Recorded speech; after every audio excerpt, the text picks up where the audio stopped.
혹시 잊고 싶은 기억이 있으십니까? 아무리 지우려 해도 눈을 감으면 떠오르는 얼굴, 다시는 돌아오지 않을 그날의 냄새. 그것이 가슴 깊이 박혀 도무지 빠지지 않는다는 느낌. 그 기억의 무게를 아시겠습니까?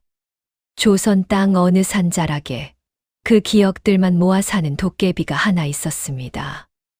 이름은 막동이라 했습니다. 사람들이 죽을 때 흘리는 마지막 눈물 한 방울에는 그 사람의 평생이 담긴다는 것을 막동은 알고 있었습니다. 봄날 새벽 풀잎 위에 맺힌 이슬처럼 그 눈물은 아주 잠깐 세상에 머물다 사라지는 것이었습니다. 막동은 수백 년 동안 그 눈물을 모아왔습니다. 하나하나 작은 옹기 항아리에 담아 산속 깊은 골 안에 늘어놓았습니다. 항아리는 어느덧 수천 개가 되었습니다. 막동은 밤마다 그 굴 안을 거닐며 항아리들을 쓰다듬었습니다. 항아리마다 희미하게 빛이 돌았습니다. 누군가의 첫사랑이 담긴 항아리는 붉게 빛났고 자식을 먼저 보낸 어미의 항아리는 잿빛으로 깜빡였으며 평생 가난했지만 웃음을 잃지 않은 노인의 항아리는 노르스름한 빛으로 따뜻하게 빛났습니다. 막동은 혼자 중얼거렸습니다. 이것들은 사라져서는 안 되는 것들이니라. 그런데 그날 밤 막동은 오래된 항아리 하나를 발견했습니다. 먼지가 수북이 쌓인 항아리였는데 어디서 왔는지 표시조차 없는 것이었습니다. 막동이 손을 가져다 대는 순간 항아리가 차갑게 떨렸습니다. 심장이 있었다면 쿵 하고 내려앉았을 것 같은 느낌이었습니다. 그 떨림이 멈추지 않았습니다. 이튿날 아침 막동은 오랜만에 마을로 내려갔습니다. 산 아래 작은 마을에는 이미 막동의 존재를 아는 이들이 몇 있었습니다. 무섭다고 몸을 피하는 이도 있었지만 오래 사귄 이들은 그저 이웃집 노인처럼 대했습니다. 막동은 뿔을 숨기고 낡은 삿갓을 눌러 쓴 채 마을 어귀로 들어섰습니다. 제일 먼저 마주친 것은 순덕 노파였습니다. 아흔을 바라보는 나이에도 혼자 밥을 짓고 혼자 걸어다니는 노파였습니다. 막동이 인사를 건네자 순덕 노파는 눈도 찡그리지 않고 말했습니다. 어이, 도깨비 영감. 오늘은 또 무슨 바람이요? 막동이 물었습니다. 할미, 수십 년 전에 이 마을에 눈물 많은 여인이 살지 않았습니까? 아이를 잃고 날마다 산을 올라 우는 여인 말입니다. 순덕 노파의 손이 잠깐 멈추었습니다. 시루에 올려놓던 떡 고자기를 내려다보다가 그는 천천히 말했습니다. 왜 그걸 묻소? 막동은 대답 대신 품 안에서 낡은 항아리를 꺼내 보였습니다. 항아리는 여전히 차갑게 떨리고 있었습니다. 순덕 노파는 항아리를 보는 순간 얼굴빛이 달라졌습니다. 손이 떨렸고 눈이 흔들렸습니다. 그것은 노파가 말을 잇지 못하는 사이 마을 뒤편에서 어린아이 우는 소리가 크게 들려왔습니다. 막동은 항아리를 다시 품에 넣고 순덕 노파 곁에 앉았습니다. 노파는 한참을 말이 없었습니다. 뜰에는 늦가을 바람이 불어 감나무 잎이 한 장씩 떨어졌습니다. 막동은 서두르지 않았습니다. 수백 년을 기다려온 존재가 이 한때의 침묵을 못 견딜 리 없었습니다. 마침내 노파가 입을 열었습니다. 50년도 더 된 일이요. 이 마을에 덕순이라는 여인이 있었는데 처자이를 낳자마자 잃었소.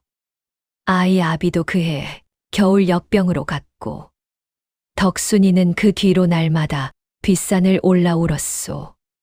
소리도 없이 그냥 울기만 했소. 막동의 눈이 가늘어졌습니다. 그 여인은 지금 오래전에 갔소. 노파는 마른 감잎을 집어들었다 놓으면서 말을 이었습니다. 죽을 때 한마디를 했소. 내 아이 얼굴이 기억나지 않는다고. 그 말이 지금도 귀에 남아있소. 막동은 품 안의 항아리가 더 심하게 떨리는 것을 느꼈습니다. 기억을 잃은 채 죽은 어미. 그 마지막 눈물을 담은 항아리. 그것이 왜 자신의 굴에 있는지, 그리고 왜 수백 년 동안 아무런 표시 없이 먼지 속에 잠들어 있었는지. 막동은 비로소 의문을 품기 시작했습니다. 그런데 그보다 더 이상한 것은 항아리를 쥔 막동의 손 위에 옅은 빛이 번지기 시작했다는 것이었습니다. 그 빛은 막동 자신의 것이 아니었습니다. 막동은 그날 밤 굴로 돌아와 항아리들을 하나씩 살펴보았습니다. 수천 개의 항아리 중 표시가 없는 것은 그것 하나뿐이었습니다. 막동은 처음 이 굴을 만들었던 때를 떠올려 보았습니다. 500년 전, 아니 그보다 더 오래전이었습니다. 기억이 흐릿했습니다. 막동은 눈을 감았습니다. 도깨비는 사람처럼 늙지 않지만 잊는다는 것은 알았습니다. 수백 년을 살다 보면 처음을 잊는 것은 당연한 일이었습니다. 그런데 이상했습니다. 이 항아리만은 유독 손에 잡히는 순간부터 가슴 어딘가를 건드리는 것이 있었습니다. 막동은 자리에 앉아 항아리 뚜껑에 손을 얹었습니다. 뚜껑을 열면 그 기억을 직접 들여다볼 수 있었습니다. 그것은 막동이 수백 년 동안 스스로에게 금지해온 일이었습니다. 기억은 담아두는 것이지 보는 것이 아니라고. 그것이 막동 자신이 만든 규칙이었습니다. 손이 멈추었습니다. 차마 열지 못하고 그렇다고 내려놓지도 못한 채 막동은 밤이 깊도록 그 자리에 앉아 있었습니다. 사흘 후 막동은 다시 마을에 내려갔습니다. 이번에는 다른 일을 찾았습니다. 마을 대장간에서 일하는 젊은 사내 창수였습니다. 창수는 23으로 막동과는 이미 몇 번 얼굴을 튼 사이였습니다. 쇠를 두드리다 막동을 보자 창수는 망치를 내려놓고 물을 한 바가지 떠왔습니다. 막동이 단도직입적으로 물었습니다. 창수야, 내 어미 이름이 무엇이냐? 창수의 손이 바가지 위에서 굳었습니다. 어미는 제가 태어나자마자 돌아가셨다고 들었습니다. 이름도 모릅니다. 할미도 어릴 때 갔습니다. 증조할미에게 잠깐 얘기를 들었는데 창수는 말을 흐렸습니다. 막동은 가만히 기다렸습니다. 창수는 머리를 긁적이며 말을 이었습니다. 이상하게도 증조할미가 늘 뒷산을 가리키며 말씀하셨습니다. 그 산에 내 핏줄에 눈물이 묻혀 있다고. 막동은 들고 있던 항아리를 품 안에서 꺼냈습니다. 항아리에서 빛이 번졌습니다. 창수는 눈을 깜박이며 그 빛을 바라보았습니다. 저것은 무엇입니까? 막동은 답하지 않았습니다. 그러나 속으로는 이미 알고 있었습니다. 이 항아리 안에 잠든 기억이 누구의 것인지를, 그리고 왜 그것이 열리기를 기다리고 있었는지를. 다만 아직 알 수 없는 것이 하나 더 있었습니다. 그것은 막동 자신과 이 기억이 어떻게 연결되어 있느냐는 것이었습니다.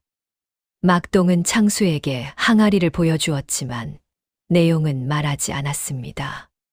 돌아오는 산길에서 막동은 천천히 걸었습니다. 늦가을 산은 조용했습니다.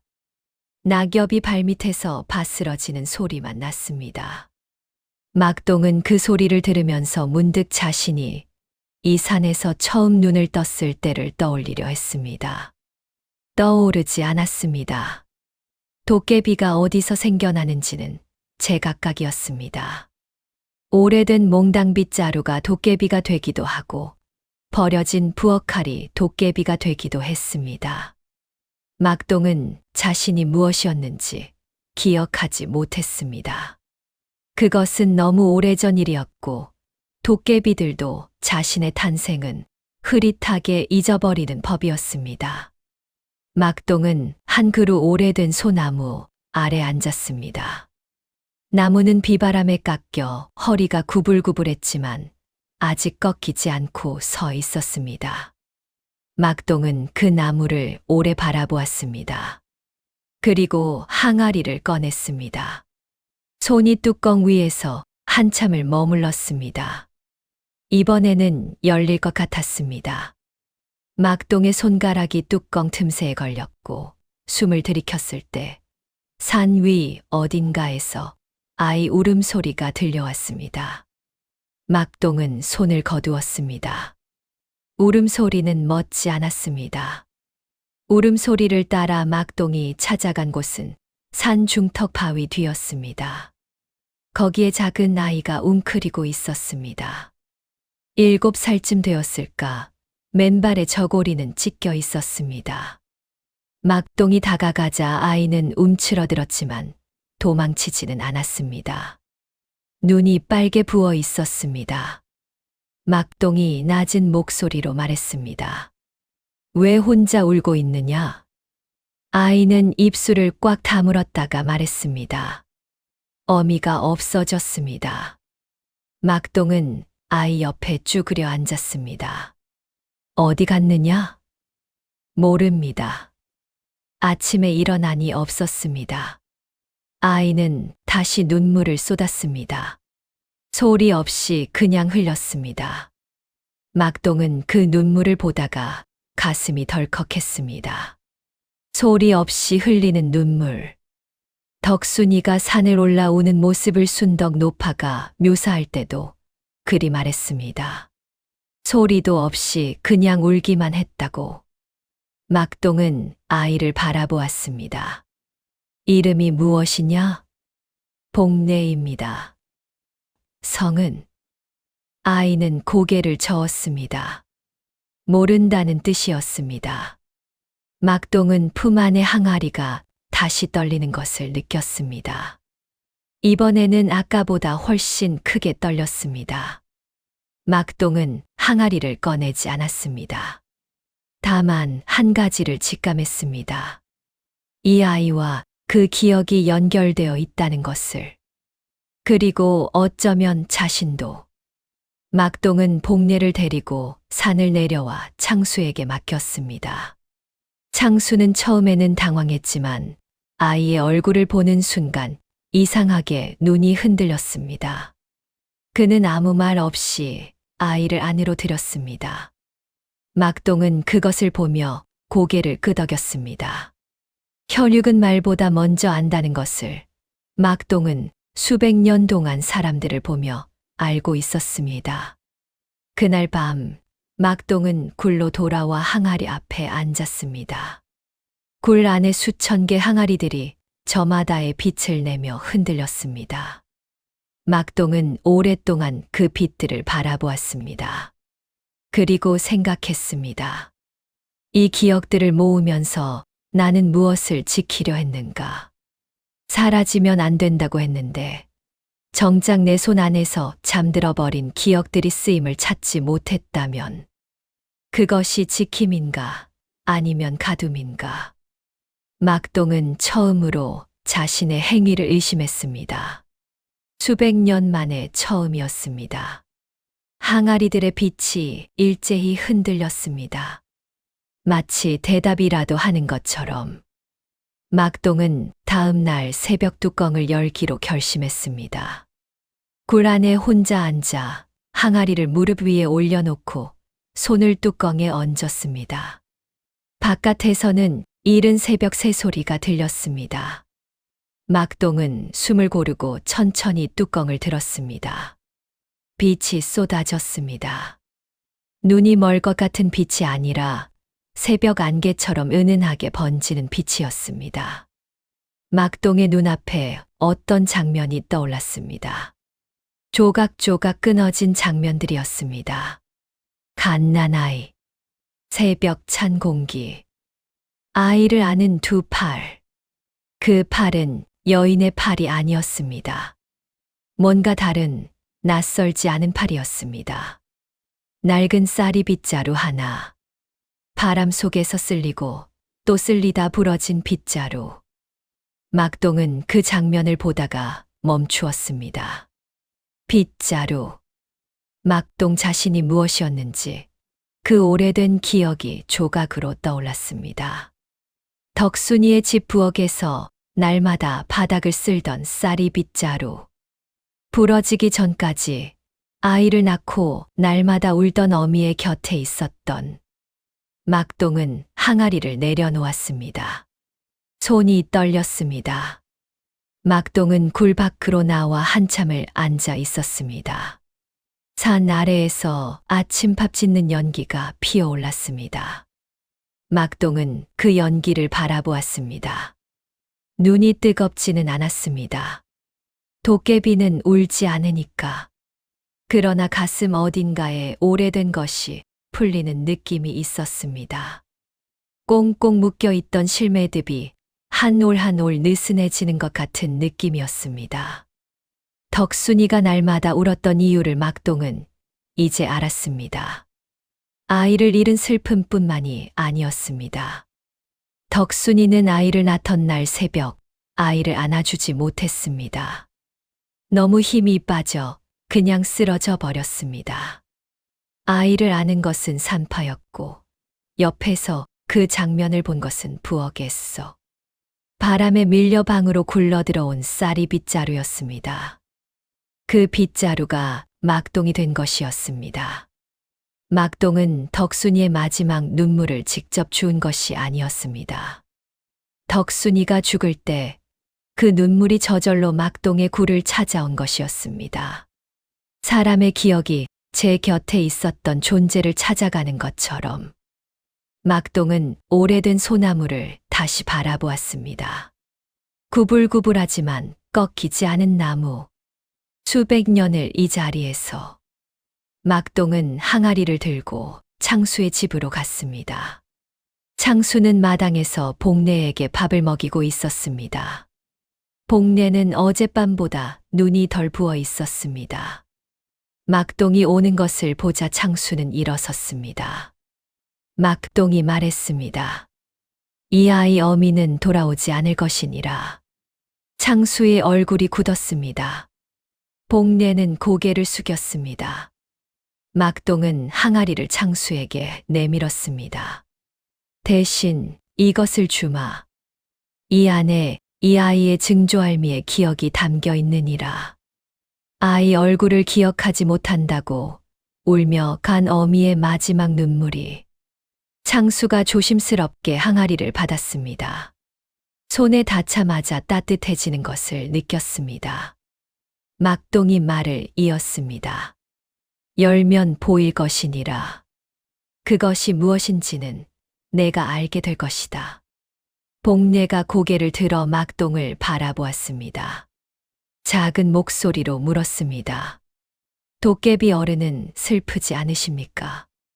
막동은 잠깐 멈추었다가 말했습니다. 슬픔은 모르느니라. 다만 막동은 소나무 쪽을 바라보았습니다. 오늘은 처음으로 가벼운 것이 무엇인지 알겠구나. 막동은 굴로 돌아오지 않았습니다.